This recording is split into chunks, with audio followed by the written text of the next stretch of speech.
Baik, bismillahirrahmanirrahim. Assalamualaikum warahmatullahi wabarakatuh. Waalaikumsalam warahmatullahi wabarakatuh. Masa muda, masa yang berapi. Kata siapa? Sekali lagi. Assalamualaikum warahmatullahi wabarakatuh. Alhamdulillah, segala puji bagi Allah yang telah menganugerahkan cinta.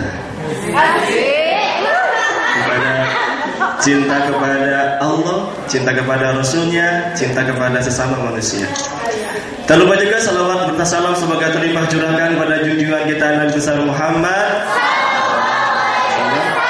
kepada keluarganya, kepada sahabatnya, kepada tabiin, tabiut tabiin, hingga kita selaku umatnya yang selalu istiqomah di jalannya hingga akhir.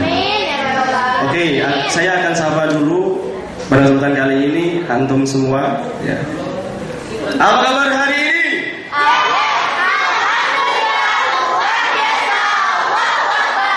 Oke, itu berarti ketahuan pernah ikutan training, ya. Ya. Yang imannya masih diam-diam aja, masih malu-malu di sini. Ya. Kita ulangi lagi. Apa kabar hari ini?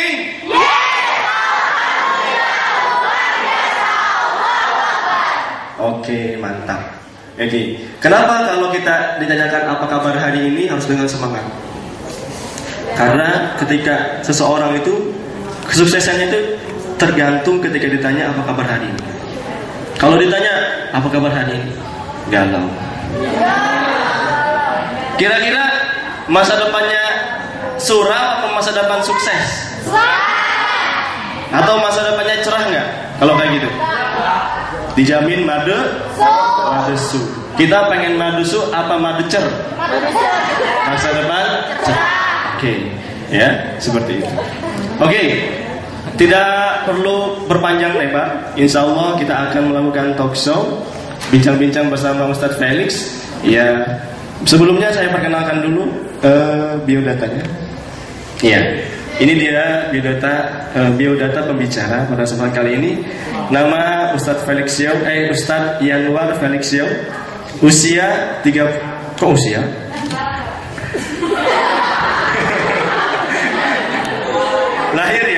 Lahir 31 Januari 1984. Ya, tadi saya 89. 84. Beda berapa tahun? 5. Oke, tempat lahir Palembang, Sumatera Selatan. Aktivitas dakwah, penulis buku, presenter acara. Oke. Buku yang pernah ditulis oleh beliau adalah Muhammad Al-Fatih 1453 Beyond the Inspiration, How to Master Your Habits. Kemudian yang ini yang paling fenomenal di kalangan remaja, udah putusin aja. Ya. Kemudian yang terakhir, yuk berhijab. Ya. Ini Facebooknya, nah, Twitternya juga ada. Ya, Felix Yao. Oke, sudah tidak sabar lagi ya? Mau langsung ke bincang-bincang? Oke, sudah siap semuanya? Siap? Angkat tangannya. Pegang undang sebelah kanan. Kawan-kawan. Yang iman juga. Kawan. Semangat ya. Jangan tidur. Jangan galau. Tetap semangat. Kita harus saksikan acara ini. Acara yang maknyus. Oke, kebalikannya. Oke. Kawan. Terima kasih telah mengingatkan saya. Kalau kamu lihat saya ngantuk, galau, tidak semangat, saya dengan ikhlas, dengan rela, dengan ridho, bersedia untuk dijewer kupingnya. Oke, kita masuk ke bincang-bincang, tapi sebelumnya Ustaz ada tayangan video terlebih dahulu. Boleh, silakan. Nah, kita bincang-bincang nih, Ustaz. Tadi kita lihat ya, ada dampak dari akibat segala macam tadi pergaulan tadi itu ada HIV/AIDS. Betul. Itu apa itu penyakit apa Ustaz? HIV/AIDS itu? Ya baik, terima kasih. Sebelumnya saya sapa dulu teman-teman sekalian. Assalamualaikum warahmatullahi wabarakatuh. Alhamdulillahirabbil alamin wassalatu wassalamu ala asrofil anbiya'i wal mursalin wa ala alihi washabbihi ajma'in. Asyhadu an la ilaha illallah, asyhadu anna Muhammadan abduhu wa rasuluhu la nabiyya ba'da. Wa qala Allah ta'ala fil kitabihil karim, a'udzu billahi minasyaitonir rajim. Bismillahirrahmanirrahim. Wa ma kana lil mu'minina wal mu'minatin idza qadallahu wa rasuluhu amran ayakuna lahum khairatun min amrihim. Alhamdulillah, puji dan syukur senantiasa kita panjatkan tentu saja pada Allah Subhanahu wa taala yang telah mengumpulkan kita, memberikan kita kenikmatan demi kenikmatan, memberikan kita kebaikan. Termasuk kebaikan pada hari ini adalah teman-teman bisa hadir di sini, dan saya juga bisa hadir bermuajah dengan teman-teman sekalian, juga dengan guru-guru sekalian, dan mudah-mudahan ini mengakibatkan suatu kebaikan bagi kita. Tadi kalau misalnya dikatakan tadi ya, SMK PGRI punya 1.200 siswa Ibu ya. Yang hadir di sini berapa ratus Ibu? Atau berapa puluh? 200 ya, berarti 200 yang hari ini hadir saya katakan yang beruntung. Karena banyak orang pengen ketemu saya nggak jadi, nggak boleh. Spesial. Jadi kalau teman-teman yang masih di kelas, yang ketinggalan di kelas pasti iri nanti kalau teman-teman cerita gitu ya, karena ketemu dengan orang ganteng kan gitu ya. Baik, kita juga bersyukur pada hari ini Allah masih berikan kita kesempatan, memberikan kita kesehatan, dan kita membahas tentang sesuatu yang sangat penting di sini, yaitu adalah tentang bagaimana cinta ini sekarang sudah banyak merusak orang-orang remaja. Dan ini memang patut dikhawatirkan, khususnya bagi orang tua. Jadi kalau orang tua itu punya anak, dan mereka paling layak mengkhawatirkan situasi seperti sekarang. Karena kenapa? Karena bukan hanya guru-guru Ibu yang khawatir, tapi orang tua ini jelas-jelas benar-benar khawatir. Misal, saya punya anak itu 5 tahun. 5 tahun saya punya anak perempuan, itu yang paling gede, anak saya 5 tahun. Itu pun sekarang saya sudah merasa sangat khawatir sekali. Karena kenapa? Karena semakin hari kita dihadapkan dengan satu fakta yang sangat mengerikan, khususnya yang tadi ditanyakan tentang masalah HIV/AIDS ini. Jadi kalau HIV itu adalah human immune virus. Jadi yang berkaitan dengan imunisasi daripada tubuh manusia. Jadi penyakitnya luar biasa mengerikan sekali. Lah kenapa? Karena kalau misalnya kena pada manusia, dia merusak sistem imun. Dengan kata lain, kalau ibarat sebuah benteng, kalau tubuh manusia adalah sebuah benteng, AIDS, HIV ini menyerang benteng manusia ini sehingga tidak ada lagi pertahanan. Nah kalau sudah tidak ada pertahanan, semua penyakit itu bisa masuk. Contoh, kalau sekarang kita berdiri sekarang di sini atau kita duduk sekarang di sini, dalam waktu 1 menit aja itu ada ratusan ribu bakteri dan hampir jutaan virus yang kita hirup setiap hari. Nah itu bisa kemudian masuk dalam tubuh kita, dan dia nggak mengakibatkan efek yang berbahaya karena kita punya sistem imun. Nah kalau misalnya kita nggak punya sistem imun, bayangkan datang virus pilek, datang virus batuk, datang virus apa, langsung kemudian penyakit apa. Nah ini kemudian bahaya sekali. Ini HIV. Jadi HIV ini sampai sekarang belum ada obatnya, belum ada yang untuk kemudian menyembuhkan itu. Maka ini kemudian sangat berbahaya sekali virus HIV. Nah maka dari kemudian segala macam penularan virus HIV yang paling banyak itu dalam bidang seksual. Maka kalau kita lihat, mungkin Allah memberikan virus HIV ini adalah sebagai peringatan bagi orang-orang manusia ini yang makin lama ternyata hubungan seksualnya makin kreatif. Jadi kan ya, kalau zaman dulu kalau namanya pelacur itu kan ya di pinggir-pinggir jalan, di pinggir-pinggir luar kota. Namun sekarang pelacur sudah lewat online. Kalau zaman dulu pelacuran itu diakibatkan oleh orang-orang yang sudah tua, orang-orang yang sudah dewasa. Zaman sekarang enggak. Kasus SMP 6 kan ya, SMP 4 yang di Jakarta, orangnya itu adalah berprestasi, OSIS, pintar, secara akademik mumpuni, tapi ternyata tidak menjamin bahwa orang pintar dia pintar secara iman. Dan yang parahnya adalah disutradari oleh orang-orang yang kerudungan lagi gitu kan ya. Berarti kerudungan itu cuma kerudungan saja, tapi tidak kemudian kerudungan dari segi kemudian bukan hanya hijab kelakuan, tapi cuma hijab pakaian saja. Jadi ini adalah sebuah penyakit yang berbahaya sekali lagi, dan itu menular lebih banyak dari segi hubungan seksual. Allah lebih soal. Jadi itu pendahuluannya. Oke. Kalau tadi Ustaz menyebutkan bahwa akibat pergaulan bebas atau seks bebas itu ya, kira-kira selain dari itu yang menyebabkan HIV/AIDS itu apa saja gitu? Ya, jadi kalau dari seks bebas kan penularan. Tapi kalau penyebab HIV/AIDS ini adalah dari memang virus yang bermutasi. Tapi bermutasi ini kan kita nggak perlu bahas secara biologi. Karena apa? Ini adalah teguran Allah kepada manusia bahwa HIV dan AIDS yang adalah penyakit yang muncul di tengah-tengah manusia. Ini karena apa? Karena terlalu banyak tadi aktivitas seksual. Yang aktivitas seksual ini berganti-ganti, bukan kemudian dengan satu pasangan saja, atau bukan dengan pasangan yang sah saja. Nah, maka aktivitas ini yang menyebabkan kemudian virus HIV/AIDS ini sangat mudah sekali untuk menular. Jadi seperti itu. Kalau kita lihat ya, teman-teman mungkin pernah menyaksikan ya, ada korban-korban atau para pengidap HIV/AIDS itu. Kalau saya lihat di foto di internet itu luar biasa ya. Jadi badannya kering, kerontang gitu. Kemudian sudah kayak tengkorak tapi masih hidup gitu. Ya. Itu sangat menurut kita itu, kalau kata orang sekarang itu amit-amit cabang bayi gitu ya. Apalagi kalau anak kita sampai seperti itu. Nah, kira-kira bagaimana untuk kita ini supaya tidak terkena seperti itu? Ya, jadi sebenarnya mudah. Kalau seandainya kita beraktivitas dengan baik, kalau kita beraktivitas dengan syar'i ya, dengan taat pada Allah, insya Allah kita akan terhindar daripada penyakit-penyakit seperti ini. Karena kenapa? Kita sudah ketahui bahwa penyakit ini kan menularnya lewat tadi, aktivitas seksual yang dia berganti-ganti dan dia belum sah, gitu kan ya. Karena berganti-ganti dan belum sah yang mengakibatkan penularan seperti tadi. Walaupun betul ada orang tua yang punya virus HIV, AIDS, lalu punya anaknya tertular dengan virus HIV dan AIDS. Tapi kan persentasenya kan dikit, persentasenya lebih banyak dari hal yang tadi. Nah, berarti yang paling utama adalah pergaulan bebas. Ini yang menjadi satu masalah besar. Kenapa menjadi satu masalah besar? Coba baik-baik perhatiin.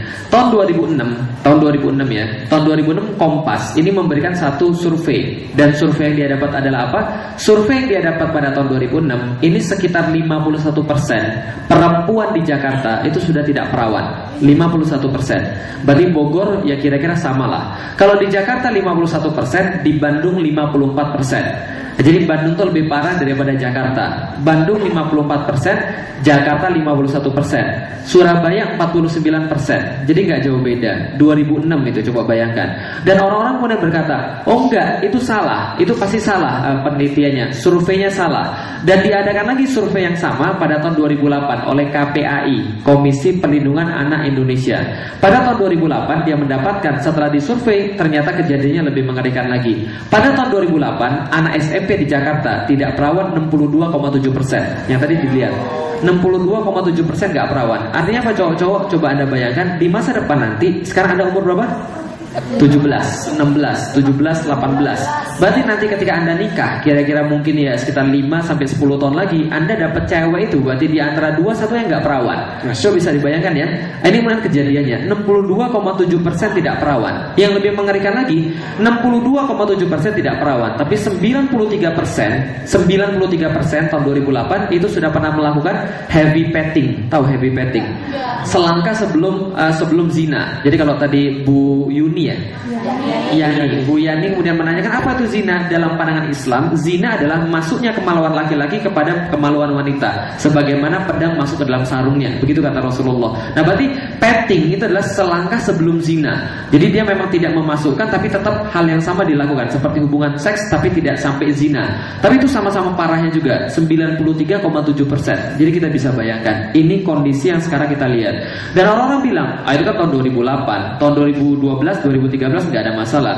2012, 2013, kemarin 2012 diadakan survei lagi di Surabaya. Ternyata 44% anak SMA mengatakan bahwa tidak ada masalah berhubungan seks asal dengan pacar sendiri dan asal suka sama suka. Jadi persepsi tentang pentingnya virginitas, pentingnya keperawanan itu sekarang berkurang. Dulu 90%an orang percaya bahwa perawan itu penting, sekitar 97-98%. Baru-baru ini diadakan survei lagi oleh BKKBN, ternyata orang-orang wanita yang menganggap bahwa keperawanan itu penting itu tinggal 77%. Jadi berkurang drastis sekali, hampir 20% berkurang. Artinya apa? Dunia semakin rusak sekarang, pergaulan bebas semakin parah. Dan wajar ketika itu AIDS dan penyakit-penyakit menular seks yang lainnya itu kemudian berhamburan. Dan itu bukan hanya AIDS kan, tapi hal-hal yang lain juga. Seperti apa? Seperti penyakit raja singa kalau laki-laki gitu ya. Jadi kemudian penyakit menular seksual, jadi bayangin aja kelaminnya bernanah, coba bayangin. Itu kemudian penyakit gara-gara penularan seksual tadi. Apalagi misalnya penyakit-penyakit yang lain, misalnya ya banyaklah, termasuk rahimnya kemudian kanker, kemudian segala macam, itu gara-gara penyakit tadi. Yang perlu kita tahu adalah Allah itu adil.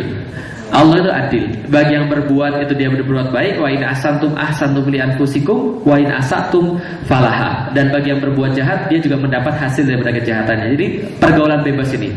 Dan semuanya itu diawali dengan kata-kata pacaran. Demi cinta orang kemudian pacaran. Demi cinta orang macarin orang yang lain. Tapi justru itu adalah langkah pertama menuju maksiat. Kenapa? Ingat baik-baik, tidak semua pacaran itu berujung pada zina. Tapi setiap zina itu pintu awalnya adalah pacaran.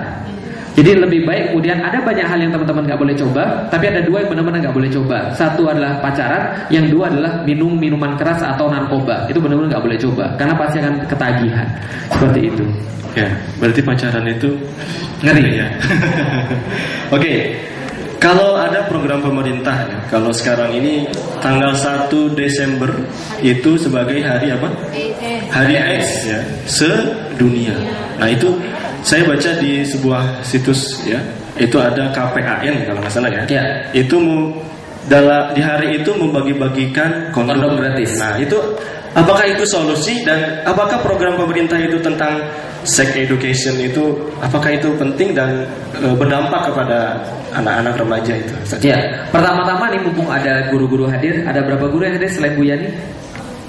Satu doang ya. Nah mudah-mudahan ibu guru bisa menyampaikan pada yang lain. Jadi gini, kita itu punya pemerintah itu kadang-kadang memberikan solusi yang salah hampir pada sebuah masalah-masalah yang berkaitan dengan Indonesia. Banyak sekali solusi yang salah. Dan solusi ini kebanyakan berasal daripada bukan mereka sebenarnya, tapi berasal daripada orang-orang luar yang mereka pikir pintar dalam masalah itu, yang sebenarnya orang-orang luar itu juga tidak bisa mengatasi masalah mereka sendiri. Contoh, nih saya kasih tahu. Solusi orang-orang Indonesia lebih banyak dari mana? Luar negeri. Biasanya dari Amerika. Pertanyaan saya, Amerika sudah bisa belum mengendalikan populasi AIDS mereka? Enggak. Malah semakin banyak dan semakin banyak lagi. Kalau pertanyaan saya, kalau seandainya masjid ini bocor, yang Anda lakukan apa untuk supaya masjidnya nggak bocor? Berarti kan kita cari sumber bocornya apa? Benar begitu? Bukan ngambil ember lalu kemudian naruh di bawahnya. Apalagi buat masalah baru.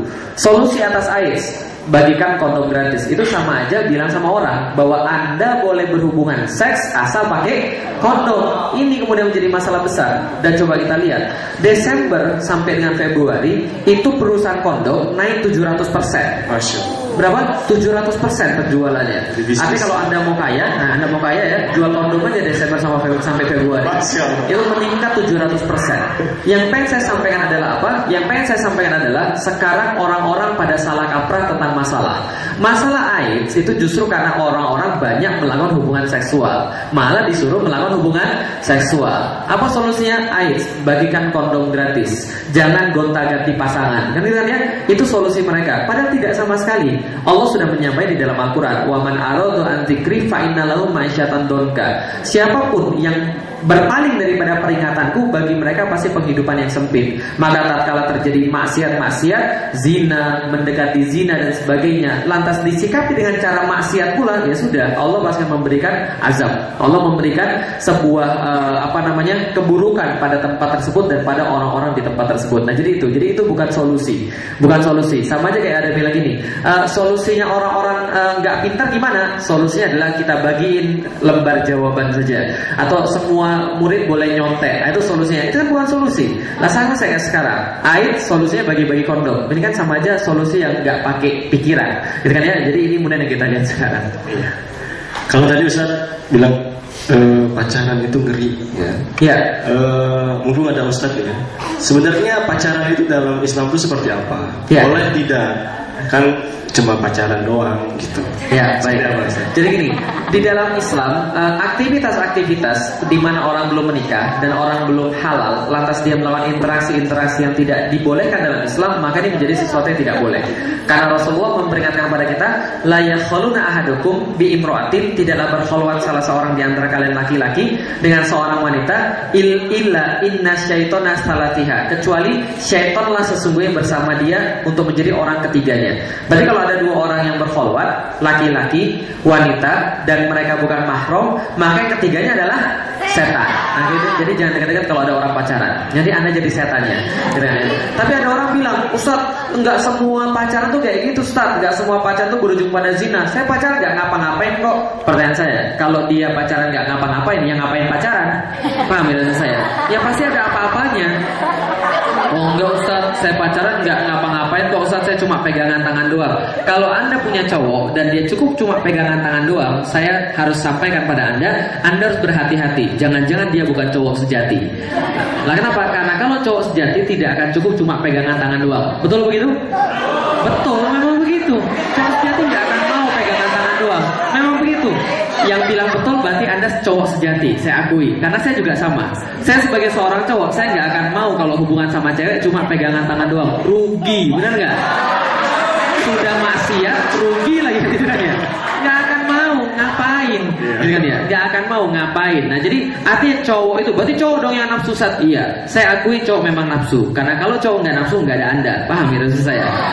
Maka sudah pada dasarnya, sudah pada fitrahnya, sudah pada nalurinya, sudah alaminya cowok itu nafsu, makanya jangan dipancing, gitu kan ya. Nah itulah kemudian pacaran pasti kemudian mengakibatkan hal-hal yang kita tidak inginkan. Kenapa? Nggak akan mungkin selama-lamanya cowok cuma mau pegangan tangan doang. Pertanyaannya kemudian, ketika saya nulis buku Udah Putusin Aja, ada orang yang bilang sama saya, Ustaz, kalau gitu Ustaz pernah pacaran nggak? Kalau Ustaz pernah pacaran, berarti Ustaz bisa nulis buku itu bagus. Tapi kalau Ustaz nggak pernah pacaran, bagaimana Ustaz bisa nulis buku itu? Saya pernah pacaran, 4 tahun saya pacaran. Oh berarti Ustaz sudah menghamili anak orang dong. Alhamdulillah saya 5 kali menghamili anak orang. 4 kali jadi anak, 1-nya gugur, istri saya itu. Nah tapi sebelum Ustaz menikah, ketika Ustaz pacaran sudah pernah menghamili anak orang belum? Alhamdulillah belum. Nah kenapa? Pada saat saya pacaran, prestasi saya paling besar itu pegangan tangan. Oh berarti Ustaz bukan laki-laki dong? Karena saya nggak tahu selain pegangan tangan. Jelas ya? Kalau saya tahu ada sesuatu selain pegangan tangan, pasti saya lakukan. Nah kenapa? Karena zaman saya berbeda dengan zaman yang sekarang. Jadi gini saya cerita. Saya lahir tahun 84. Tahun 84 ketika saya lahir itu orang-orang relatif lebih cupu daripada anak-anak zaman sekarang, gitu kan ya? Contoh misalnya, dulu ketika saya masih kecil, saya nggak pernah tahu apa yang menyebabkan orang hamil. Itu saya nggak pernah tahu. SD, SMP saya nggak tahu, serius saya nggak pernah tahu. Dulu ketika kita nonton TV, di TV itu apa yang terjadi gini? Ada 2 orang cewek cowok berdeket-deketan, kemudian mereka ciuman. Setelah ciuman langsung mulai hitam, ganti kemudian scene yang lain, ganti kemudian adegan yang lain. Di adegan yang lain orang sudah hamil. Jadi pikir saya apa? Oh, yang menyebabkan hamil itu ciuman. Itu pikiran saya waktu itu, serius. Jadi saking cupunya saya begitu. Yang menyebabkan orang mulai hamil adalah ciuman. Pikir saya begitu. Berarti nggak boleh ciuman dengan cewek karena ciuman bisa menimbulkan hamil. Oke, itu pikiran saya. Masih bodoh, gitu kan ya? Masih nggak tahu apa-apa. Zaman sekarang kan nggak begitu. Anak SD sudah pinter pacaran. Anak SMP sudah bisa menghamili orang. Anak SMP sudah buat film porno. Betul begitu? Zaman lu nggak ada.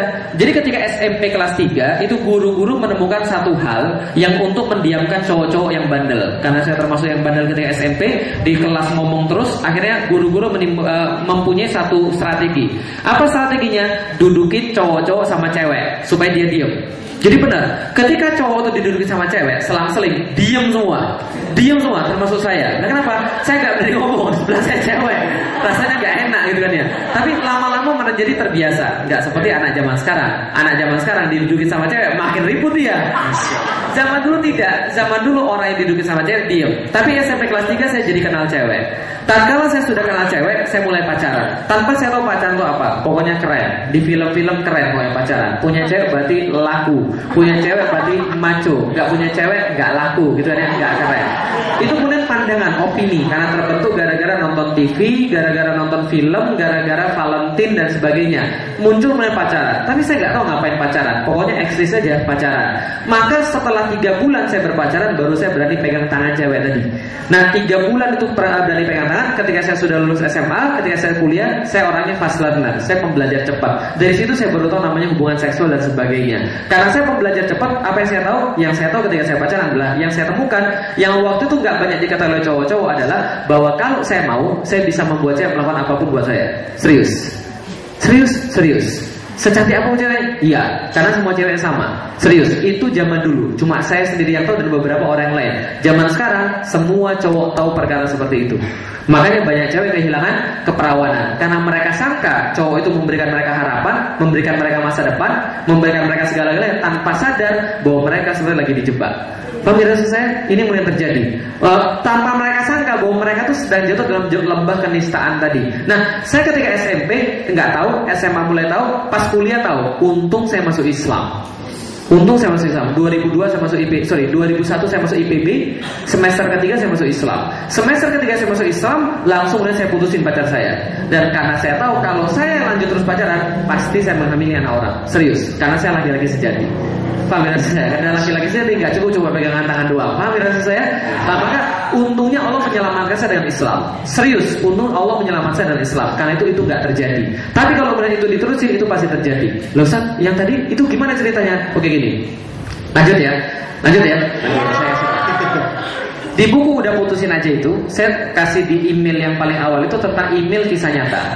Dan ketika ada seorang ibu-ibu beliin pada anaknya buku Udah Putusin Aja, dia protes pada saya. Saat saya beliin pada anak saya usianya kelas 6 SD, Ustaz.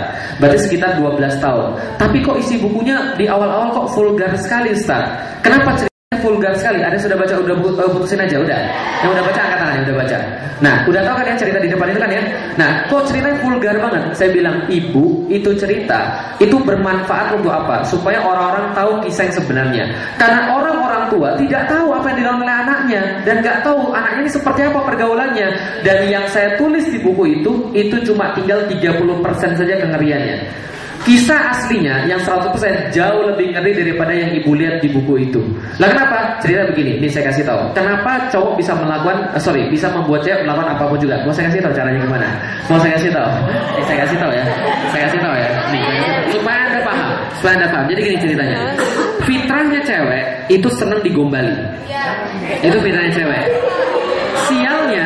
Sialnya cowok itu pintar gombal. Itu sialnya itu. Nah contoh misalnya, baju bagus banget hari ini. Oh gombal Ustaz, tapi dalam hati berbunga-bunga. Cewek itu suka digombali. Dan ini masalah besar. Dan masalah yang mana cewek itu penasaran. Contoh, ini kisah nyata. Ini kisah nyata terjadi dan ini terjadi berjuta-juta kali yang menyebabkan banyak orang kehilangan keperawanan. Ini salah satunya, ini saya kasih tahu. Ada orang pacaran. Pacaran sudah 4 tahun. Dia pacaran mulai dari SMP, kemudian mereka sudah kuliah. Ketika kuliah, cowok ini main ke tempat ceweknya. Lalu kemudian bilang gini, Adik selama ini kita pacaran, menurut adik Mas ini gimana?